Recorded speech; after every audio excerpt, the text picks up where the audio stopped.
اب آج کل موبائلوں میں آ گئے قرآن سے، تو موبائل میں لوگ پوچھا کرتے ہیں کہ پڑھنا جائز ہے کہ ناجائز ہے۔ جائز تو ہے پڑھنا، موبائل میں بھی پڑھ سکتے ہیں، لیکن قرآن کریم میں براہ راست جو نسخہ ہے قرآن کریم کا، وہ سامنے رکھ کر پڑھنا اور اس کے اندر دیکھ کر پڑھنا، یہ زیادہ بہتر، زیادہ افضل ہے، اس میں ثواب زیادہ ہے۔ یہ جو ہمیں موبائل کے اندر قرآن کریم نظر آتا ہے، یہ قرآن نہیں ہے، یہ قرآن کریم کا عکس ہے۔ جیسے آئینے میں نظر آ رہا ہو تو اس کے وہ احکام نہیں ہوتے جو حقیقی قرآن کریم کے نسخے کے ہوتے۔ لہذا ٹھیک ہے، ناجائز بھی نہیں ہے اگر فرض کرو آدمی سفر میں جا رہا ہے کہیں ایسے وقت میں کہ قرآن کریم سامنے موجود نہیں ہے نسخہ، تو موبائل میں پڑھ لے تو کوئی گناہ نہیں ہے۔ بعض لوگ اس کو گناہ بھی سمجھنے لگے ہیں، گناہ نہیں ہے۔ البتہ یہ ہے کہ قرآن کریم کے براہ راست نسخے میں پڑھنا زیادہ افضل ہے، اس میں زیادہ ثواب کی امید۔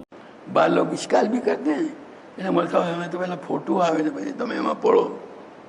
اگر بھائی مفتیوں نے جب اجازت دے دی اس کے اندر قرآن ہو تو پڑھنے کی، تو پھر آپ کو کون سا اشکال؟ تو اگر آپ یہ اشکال کرتے ہیں تو میں اشکال یہ کروں گا کہ آپ اپنی زبان سے گالی بولتے ہیں، اس زبان سے قرآن پڑھنا جائز ہے آپ کے لیے؟ موبائل کو تو کوئی گناہ نہیں ہوتا نا، موبائل کوئی جاندار چیز نہیں نا، وہ تو بے جان چیز ہے نا، اس کے اندر یہ چیزیں، خود موبائل کو تو کوئی اپنا گناہ نہیں ہوتا ہے، لیکن ہم تو جب گالی بولیں گے تو ہم کو گناہ ہوگا، ہماری زبان کیا ہوگی؟ گندی ہوگی۔ اس گندی زبان سے ہم اللہ کا ذکر کرتے ہیں۔ آج تک کسی نے یہ اشکال نہیں کیا۔ جو لوگ موبائل پر پڑھنے پر اشکال کرتے ہیں ان کا یہ بڑا اشکال، اس کا بڑا جواب یہی ہے کہ جس زبان سے ہم روزانہ بیسیوں گالیاں، بیسیوں خراب باتیں بولتے ہیں، اسی زبان سے اللہ کا نام لیتے ہیں، قرآن کی تلاوت کرتے ہیں۔ کسی نے منع کیا اس پر کہ نہیں کہ پہلے توبہ کرو، زبان کو جو ہے گلاب اور جو ہے مشک سے دھوو اور اس کے بعد پھر اللہ کا نام لو۔ وہ تو اس کے دھوئیں گے تو بھی اللہ کے نام کا حق تو ادا ہی نہیں ہوگا۔ ایک فارسی شاعر کہتا ہے، 1000 بار بوشویم دہن سے مشک و گلاب، کہ میں اپنے منہ کو 1000 مرتبہ مشک اور گلاب سے دھوؤں، ہنوز نام تو گفتن کمالے بے ادبی، پھر بھی یعنی اس کے بعد دھو کر بھی تیرا نام لوں تو بھی بے ادبی ہے۔ ہمارا وجود گناہ ہے، وجودوں کا ذنب لا یقاس بہ ذنب، تمہارا وجود ایک ایسا گناہ ہے کہ کوئی دوسرا گناہ اس کا مقابلہ نہیں کر سکتا۔ اس لیے یہ سارے اس طرح کی باتیں جو لوگ کرتے ہیں وہ سب شیطانی حربے ہیں، لوگوں کو اللہ کی عبادت سے روکنے کی شکلیں ہیں۔ تو ہمیں تو اس کا اہتمام، ہم تو اس کا اہتمام کریں گے تو خود اللہ تعالیٰ توفیق دیں گے۔ اس لیے ان چیزوں کی طرف ہمیں توجہ ہونی چاہیے، اس کا اہتمام۔ میں یہ اس لیے کہہ رہا تھا کہ آپ کو پھر یہ ساری کتابیں پاس رکھنے کی ضرورت، پہلے تو سفر میں جاتے تھے نا ہم لوگ تو قرآن بھی ساتھ رکھنا پڑتا تھا، یہ سب یہ اشارے اور یہ الگ جزدان میں باندھو یہ۔ اب تو یہ موبائل نے سب کیا کر دیا، سب اندر آ گیا۔ جب لوگ دنیا میں موبائل کے اندر وہ غلط چیزیں دیکھتے ہیں، اس موبائل کو ہم صحیح چیز کے لیے استعمال کر سکتے ہیں۔ اس نے حضرت خواجہ طیب صاحب سے پوچھا، یہ جو نئی ایجادات ہوئی ہیں، ان ایجادات نے آدمی کو گنہگار بنا۔ حضرت نے فرمایا کہ یہ ایجادات جو ہیں وہ خود کچھ نہیں ہیں، وہ تو انسان کے استعمال کے مطابق ہیں۔ اگر وہ اچھی جگہ میں استعمال کرے گا تو وہ اچھی، تلوار خود اپنی ذات کے اعتبار سے بری نہیں ہے، اس کے ذریعے سے اللہ کے دشمن کو قتل کرے گا تو جنت ملے گی تم کو، اور اس کے ذریعے سے اپنے آپ کو مار ڈالے گا تو جہنم میں جاؤ گے۔ آلات کچھ نہیں ہے، استعمال ہے ہمارا استعمال۔ ہم اپنا دل درست کر لیں، اپنا دماغ درست کر لیں، اپنی سوچ درست کر لیں کہ اس آلے کو کبھی غلط کام میں استعمال نہیں کروں گا۔ پھر دیکھو تو بات تو یہ ہے، وہ تو ہم سے ہوتا نہیں، اور پھر جو ہے خواہ ایسی چکر چلاتے رہتے ہیں، جو اللہ کے بندے نیکی کام کرتے ہیں ان کو بھی روکنے کی کوشش کرتے ہیں۔ بالکل کر کہہ رہا ہوں سر، موبائل میں قرآن پڑھنا عجیب عقلیں ماری گئی ہیں، اسی میں ننگی فلمیں، اسی میں ننگی تصویریں، اسی میں قرآن۔ سوچی تو صحیح آپ، کہاں سے یہ بدعت چلی ہے, کہاں سے یہ حرکت شروع کی ہے. اپنے باپ کی تصویر آپ قرآن میں نہیں رکھ سکتے. آپ کا باپ ہے, اللہ کے ہم اس کا مقام ہے, آج کا بھی مقام ہے. آپ برا سمجھتے ہیں کہ باپ کی تصویر قرآن میں لگائی جائے. آپ اتنی ننگی گندی تصویروں میں قرآن رکھے ہوئے ہیں. سوچیے آپ, کوئی ایڈ آ جائے, کوئی اشتہار آ جائے, کچھ بھی آ جائے, میں کہتا ہوں کچھ بھی نہ آئے, جس اسکرین پر سارا گند آ رہا ہے اس پر آپ قرآن پڑھنے کو کہہ رہے ہیں, کوئی حرج نہیں ہے.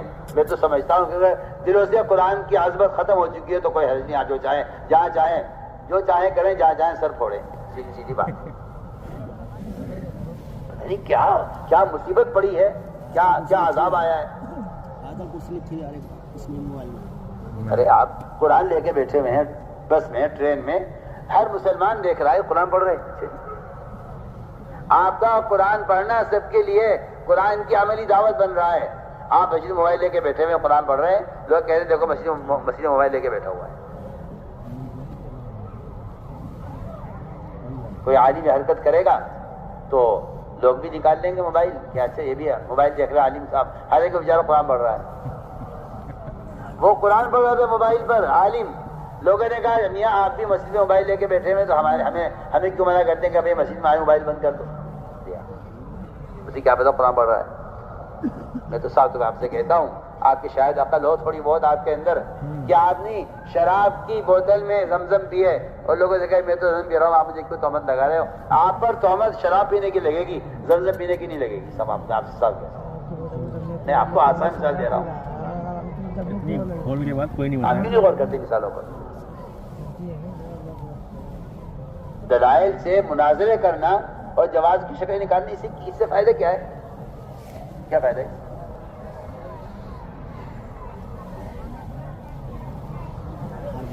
میں بہت تاکید سے کہہ رہا ہوں, آپ ٹرین میں ہو یا بس میں ہو, آپ سفر میں ہو یا گھر میں ہو, آپ قرآن کھول کر دیکھ کر پڑھیے. اس کے علاوہ اور کوئی طریقہ قرآن کی تلاوت کا نہیں ہے.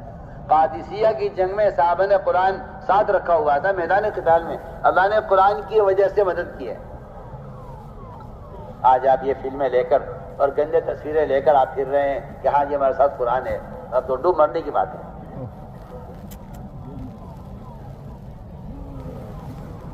اور قرآن کی کو دیکھ کر پڑھنا نہ فرض ہے نہ واجب ہے. اگر آپ کے پاس قرآن نہیں ہے اس وقت تو آپ بغیر دیکھے قرآن پڑھ لیجیے, آپ سورہ اخلاص پڑھتے رہیے, آپ کو تلاوت کا اجر ملے گا. کیا ضروری ہے کہ نہیں جی قرآن نہیں ہے تو موبائل میں پڑھے؟ کیوں کیا آپ کو کیا موبائل سے پہلے آپ کیا کرتے ہیں؟ اگر موبائل کے آنے سے پہلے قرآن اگر آپ کے پاس نہیں ہوتا تو آپ کیا کرتے تھے؟ بتائیے آپ کیا کرتے تھے؟ خامخواہ کی باتیں. وہ تو یہود و نصارہ نے مسلمانوں کے دلوں سے علم, علماء اور قرآن اس کی عظمت کو ختم کرنے کے لیے فتنہ چلایا, جس کو مسلمان سمجھ نہیں رہا. آپ کہتے ہیں سہولت ہے, ہم کہتے ہیں سہولت نہیں ہے, ان موبائلوں کی نحوست ہے, سہولت نہیں. اللہ نے ہر چیز کے لیے برتن بنایا ہے. یہ ہاتھ کھانے کے لیے ہے, یہ ہاتھ استنجے کے لیے ہے. ہاتھ اللہ نے انگلیاں تقسیم کر دی ہیں. یہ انگلی تشہد کے لیے ہے, آپ یہ اٹھا لیں, یہ اٹھا لیں, یہ اٹھا لیں, نہیں جی یہ والی اٹھانی پڑے گی آپ کو, نماز میں تحیات میں یہ انگلی اٹھانی پڑے گی.